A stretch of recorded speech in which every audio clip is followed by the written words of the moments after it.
नमस्कार दोस्तों, ये video editorial compilation for mains का पार्ट है। आप प्लेलिस्ट में जाके एडिटोरियल की वीडियोस पेपर वाइज और टॉपिक वाइज देख सकते हो। और अगर आप दिसंबर 2019 के बाद की वीडियोस को देखना चाहते हो तो वीडियो के नीचे मौजूद ज्वाइन बटन की सहायता से आप मेंबरशिप को ज्वाइन कर सकते हो। चलिए डिस्कशन स्टार्ट करते हैं। आप जीएस पेपर 3 के इस टॉपिक से आर्टिकल को रिलेट कर सकते हो। ये आर्टिकल लिखा गया है जयंती घोष के द्वारा। शुरुआत में आर्टिकल में ये कहा जाता है, देखो पिछले साल सरकार ने जो लक्ष्य डिसाइड किया था टैक्स रेवेन्यू से संबंधित, उस लक्ष्य को सरकार ने मिस कर दिया। मतलब जितना एक्सपेक्टेशन था उतना टैक्स रेवेन्यू सरकार को नहीं प्राप्त हुआ। और इस बार भी सरकार का जो टारगेट है टैक्स रेवेन्यू से संबंधित काफ़ी ज़्यादा एम्बिशियस है। अगर सरकार उस टारगेट को अचीव करना चाहती है तो टैक्स कलेक्शन में कम से कम 25% की बढ़ोतरी टैक्स कलेक्शन में होनी चाहिए।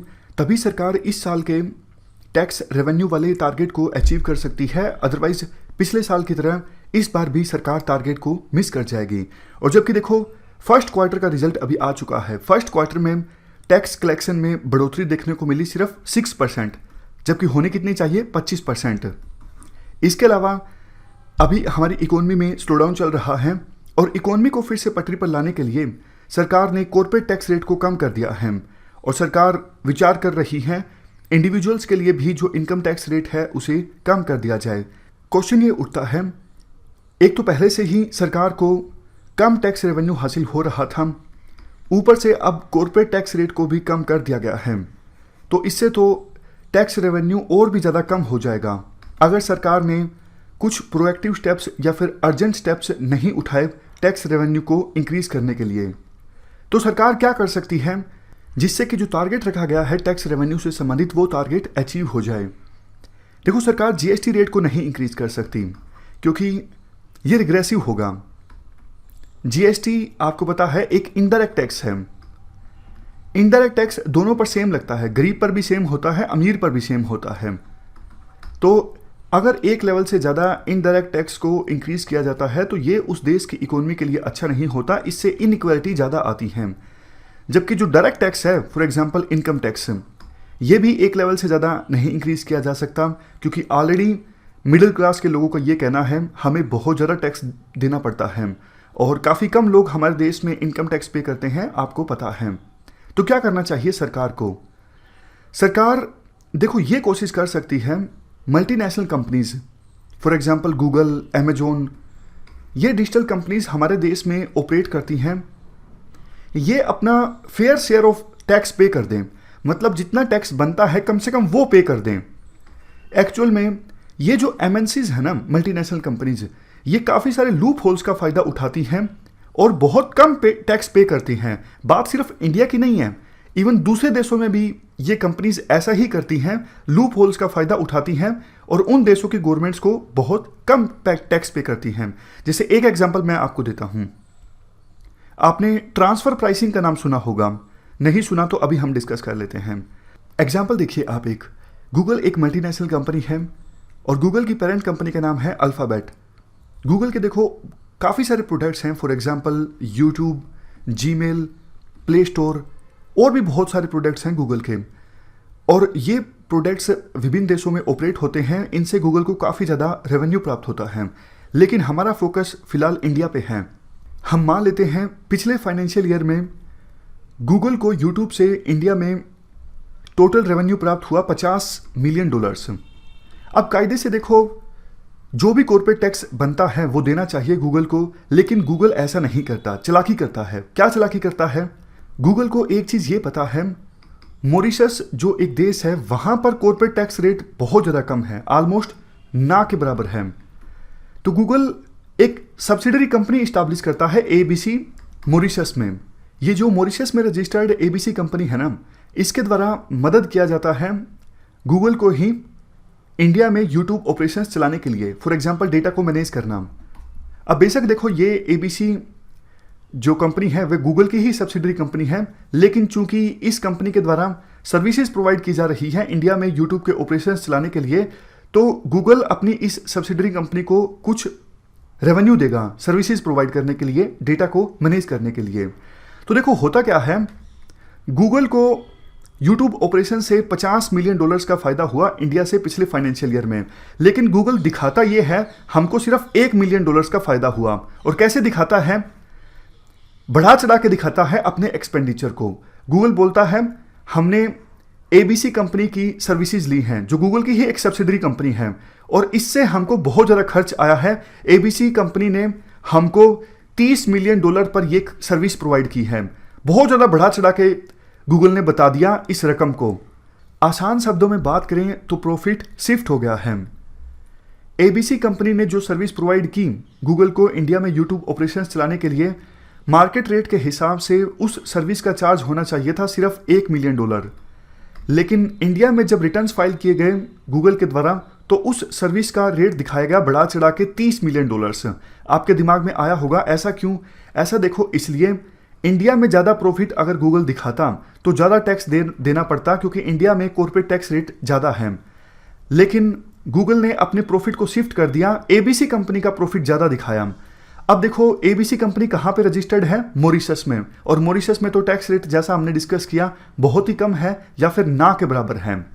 तो इसका मतलब हुआ ट्रांसफर प्राइसिंग, मतलब गूगल ने प्राइसिंग को ट्रांसफर कर दिया है, प्रॉफिट को शिफ्ट कर दिया है। इसका सीधा सीधा फायदा गूगल को ये होगा, उन्हें कम टैक्स पे करना पड़ेगा। इंडिया में अगर वो रेवेन्यू ज़्यादा दिखाते तो उन्हें ज़्यादा टैक्स पे करना पड़ता, तो उन्होंने अपने प्रॉफिट को शिफ्ट कर दिया मॉरिशस में उन्हीं की ही एक रजिस्टर्ड कंपनी ABC को। वहाँ तो टैक्स रेट काफ़ी कम है, इसलिए उन्हें वहाँ पे काफ़ी कम टैक्स पे करना पड़ेगा। देखो, गूगल की और दूसरी कंपनीज की इस प्रकार की हरकतों से सिर्फ इंडिया परेशान नहीं है, बाकी देश भी परेशान हैं, क्योंकि ये कंपनीज, मल्टीनेशनल कंपनीज बहुत कम टैक्स पे करती हैं और सारा का सारा रेवेन्यू जो है वो अपने पास रख लेती हैं। इससे विभिन्न देशों को ऑलमोस्ट $500 बिलियन के आसपास नुकसान होता है एक साल में, ऐसा इंटरनेशनल मॉनेटरी फंड यानी IMF का कहना है। तो इस चीज़ को अवॉइड करने के लिए organisation for economic cooperation and development यानी OECD, इस ऑर्गेनाइजेशन ने एक इनिशिएटिव लिया जिसका नाम है base erosion profit shifting initiative. यहाँ पर देखो, अगर प्रीलिम में UPSC क्वेश्चन पूछे कि ये इनिशिएटिव किसके द्वारा लिया गया है, OECD के द्वारा। मकसद इस इनिशिएटिव का यही है, ट्रांसफ़र प्राइसिंग के तहत मल्टीनेशनल कंपनीज जो बहुत ज़्यादा टैक्स पे करती नहीं है, रेवेन्यू का लॉस हो जाता है विभिन्न कंट्रीज़ को, ऐसा ना हो, इसे प्रिवेंट करने के लिए ये इनिशिएटिव है BEPS इनिशिएटिव। आर्टिकल में कहा जाता है कुछ तो देखो फ़ायदा ज़रूर होगा इस इनिशिएटिव से, लेकिन ज़्यादा फ़ायदा नहीं होगा, क्योंकि ये इनिशिएटिव सब्सिडरी कंपनीज को आर्म लेंथ प्रिंसिपल के आधार पर सेपरेट एंटिटी रिकॉग्नाइज करता है। आपको ये लाइन मुश्किल लगी, आसान शब्दों में समझते हैं। आर्म लेंथ प्रिंसिपल क्या है? देखो, जब आप किसी जानकार पर्सन से, अपने दोस्त से मिलते हो तो आप गले मिलते हो, काफ़ी आत्मीयता के साथ आप मिलते हो। लेकिन जब कोई आप किसी ऐसे पर्सन से मिलते हो जो आपका जानकार नहीं है, नोन नहीं है, तो आप आर्म लेंथ दूरी से ही हाथ मिला लेते हो, मतलब दूर रहते हो, हाथ मिला लेते हो। उसी प्रकार से मार्केट में ये माना जाता है A और B कंपनी दोनों आपस में सेपरेट एंटिटीज़ हैं और किसी चीज़ को लेके कॉन्ट्रैक्ट करना है। A सर्विस बेच रही है और B सर्विस ले रही है। तो देखो, A पूरी कोशिश करेगा कि महंगे से महंगे दाम पर सर्विस को दिया जा सके और B पूरी कोशिश करेगा कम से कम दाम पर सर्विस को लिया जा सके, क्योंकि A और B जो है वो सेपरेट एंटिटीज़ हैं। मतलब आर्म लेंथ प्रिंसिपल पर वो डील करेंगे, दोनों अपना अपना बेस्ट फ़ायदा निकालने की कोशिश करेंगे। लेकिन अगर देखो B जो है A की ही सब्सिडरी कंपनी है तो शायद ऐसा ना हो। A पूरी कोशिश नहीं करेगा कि ज़्यादा से ज़्यादा रेवेन्यू वसूला जाए B से, और B भी शायद ये कोशिश नहीं करेगा सस्ते से सस्ते दाम पर A से सर्विस ली जाए, क्योंकि B जो है वो A की ही सब्सिडरी कंपनी है। दोनों के बीच आर्म लेंथ वाला प्रिंसिपल अप्लाई नहीं होता है, दोनों गले लगकर मिलेंगे। अब यही चीज़ इग्नोर कर देता है BEPS इनिशिएटिव। BEPS इनिशिएटिव ये रिकॉग्नाइज करता है कि मॉरिशस में रजिस्टर्ड गूगल की ABC जो सब्सिडरी कंपनी है वो एक सेपरेट एंटिटी है, अलग से एक कंपनी है, तो वो आर्म लेंथ प्रिंसिपल पर डील करेगी गूगल से। मतलब पूरा कोशिश करेगी कि ज़्यादा से ज़्यादा रेवेन्यू प्राप्त किया जाए, और गूगल भी कोशिश करेगा कि सस्ते से सस्ते दाम पर इस एबीसी सब्सिडरी कंपनी से सर्विस ली जाए। लेकिन वास्तव में ऐसा होता नहीं है। यहाँ पर आर्म लेंथ प्रिंसिपल नहीं लागू होना चाहिए, इस चीज़ को इग्नोर कर दिया जाता है BEPS इनिशिएटिव के द्वारा, और इसीलिए राइटर के द्वारा कहा जाता है ये इनिशिएटिव ज़्यादा सफल नहीं होगा। तो फिर इसका सॉल्यूशन क्या है? सॉल्यूशन देखो राइटर के द्वारा दिया जाता है। राइटर कहती हैं MNC पूरे वर्ल्ड में ऑपरेट करती है एक एंटिटी के तौर पर, तो टैक्स पर्पजेज के लिए भी उन्हें एक ही एंटिटी ट्रीट किया जाए। मतलब ये ना देखा जाए कि ABC जो है वो गूगल की सब्सिडरी कंपनी है, तो सब्सिडरी कंपनी अलग से टैक्स देगा और गूगल जो इंडिया में ऑपरेशन चला रहा है उसके लिए अलग से टैक्स पे करना पड़ेगा। ऐसा नहीं, आप as a one entity function कर रहे हो पूरे वर्ल्ड में, तो आप उसी के लिए टैक्स पे करो और बाद में उस टैक्स को विभिन्न कंट्रीज कई सारे क्राइटेरियाज के आधार पर आपस में डिवाइड कर लें। इन सिंपल वर्ड्स, बजाय इसके कि यूट्यूब ऑपरेशंस के लिए गूगल इंडिया में अलग से टैक्स पे करे, चाइना में अलग से, पाकिस्तान में अलग से, श्रीलंका में अलग से, गूगल एक ही बार में टोटल टैक्स पे कर दे, फॉर एग्जांपल $1 बिलियन, और बाद में विभिन्न कंट्रीज इस टैक्स को आपस में बांट लें कई सारे क्राइटेरियाज के आधार पर, जैसे किस देश में कितनी सेल्स हुई, एम्प्लॉयमेंट कितनी दी जा रही है गूगल के द्वारा किसी देश में, यूजर्स गूगल के कितने हैं किसी देश में। तो इन क्राइटेरियाज के आधार पर टोटल जितना गूगल ने टैक्स पे किया है $1 बिलियन का, उसको विभिन्न देश आपस में डिवाइड कर लें। ये देखो सिर्फ डिजिटल कंपनीज के लिए लागू होता है, और राइटर का फोकस इस आर्टिकल में डिजिटल कंपनीज ही हैं। राइटर कहती हैं ऑलरेडी देखो ऐसा होता है यूनाइटेड स्टेट्स में। यूनाइटेड स्टेट्स में विभिन्न जो स्टेट्स हैं उनके डायरेक्ट टैक्स और इनडायरेक्ट टैक्स रेट अलग अलग हैं, तो वहाँ पे MNC अपना टैक्स पे कर देती हैं और विभिन्न स्टेट्स बांट लेते हैं उस टैक्स को।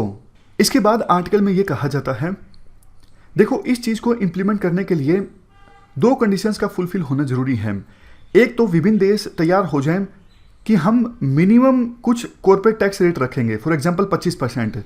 अभी तो देखो मॉरिशस जैसी देशों में कॉर्पोरेट टैक्स रेट बहुत कम होता है, जिसका फ़ायदा उठाया जाता है गूगल के द्वारा। लेकिन मॉरिशस जैसे देश भी अच्छा खासा अगर कॉर्पोरेट टैक्स रेट रखेंगे तो गूगल इस चीज़ का फ़ायदा नहीं उठा सकेगा। तो सभी देशों को तैयार होना पड़ेगा कि हम अपने अपने देश में मिनिमम कॉर्पोरेट टैक्स रेट रखेंगे, फॉर एग्जांपल 25%। दूसरा, इस चीज़ को इम्प्लीमेंट करने के लिए वैसे भी सभी देशों को तैयार होना होगा, तो ये 2 कंडीशंस का फुलफिल होना जरूरी है। और लेकिन देखो अच्छी बात ये है USA और यूरोपियन यूनियन के मेंबर कंट्रीज जैसे बड़े देश इस इनिशिएटिव को मान लेते हैं, इस मेथड को अपना लेते हैं, तो MNCs के पास ज़्यादा इंसेंटिव बचेगा नहीं इस प्रकार से टैक्स चोरी करने का। तो बड़े देशों को आगे आना चाहिए इस मेथड को इम्प्लीमेंट करने के लिए। इंडिया भी इस मेथड के लिए तैयार है, ऐसी इंटेंशंस इंडिया ने जाहिर की हैं। इसके बाद आर्टिकल में ये कहा जाता है OECD BEPS इनिशिएटिव की 19 अक्टूबर को मीटिंग ऑर्गेनाइज होगी, और उस मीटिंग में इस प्रपोजल पर विचार होगा कि MNCs पर पूरे वर्ल्ड में एक ही टैक्स लगाया जाए, यानी यूनिटरी टैक्सेशन लगाया जाए या फिर ना लगाया जाए। आर्टिकल में कहा जाता है देखो कुछ कंसर्न्स भी हैं। पहला कंसर्न ये है OECD के अनुसार 2 तरह के प्रॉफिट होते हैं, एक रूटीन प्रॉफिट और एक रेजिडुअल प्रॉफिट। तो सिर्फ जो रेजिडुअल प्रॉफिट होगा MNCs का उस पर यूनिटरी टैक्सेशन लगेगा और रूटीन प्रॉफिट पर नहीं लगेगा। लेकिन OECD के द्वारा ये नहीं बताया जाता क्लियरली कौन सी चीज़ें रूटीन प्रॉफिट में आती हैं और कौन सी चीज़ें रेजिडुअल प्रॉफिट में आती हैं। सेकंड कंसर्न ये है, जैसा हमने पहले भी डिस्कस किया, OECD सब्सिडरी कंपनीज को सेपरेट एंटिटी मानता है, तो इससे तो देखो प्रॉब्लम सोल्व होने वाली नहीं है। OECD को ये स्वीकार करना चाहिए कि जो सब्सिडरी कंपनी गूगल की मॉरिशस में ऑपरेट हो रही है वो गूगल की ही एक कंपनी है, तब जाके इस प्रॉब्लम का समाधान निकलेगा। अगर गूगल की सब्सिडरी कंपनी को सेपरेट एंटिटी माना जाएगा तो समस्या का समाधान नहीं होगा। इसके बाद तीसरा कंसर्न ये है, OECD का ये मानना है जब MNC पर पूरे वर्ल्ड में एक ही टैक्स लगाया जाए तो देखो उस टैक्स का जब बंटवारा हो तो सिर्फ एक चीज़ के आधार पर होना चाहिए कि रेवेन्यू, सेल्स रेवेन्यू कहाँ से, कौन से देश से ज़्यादा प्राप्त हुआ है। जबकि कायदे से G24 ग्रुप ने ये मांग की है जब देखो टैक्स का बंटवारा किया जाए, टैक्स रेवेन्यू का, ना सिर्फ ये देखा जाए कि कौन से देश से कितना सेल्स रेवेन्यू हासिल हुआ है, बल्कि ये भी देखा जाए किस देश में कितनी एम्प्लॉयमेंट जनरेट हो रही है, यूजर्स किस देश में ज़्यादा हैं।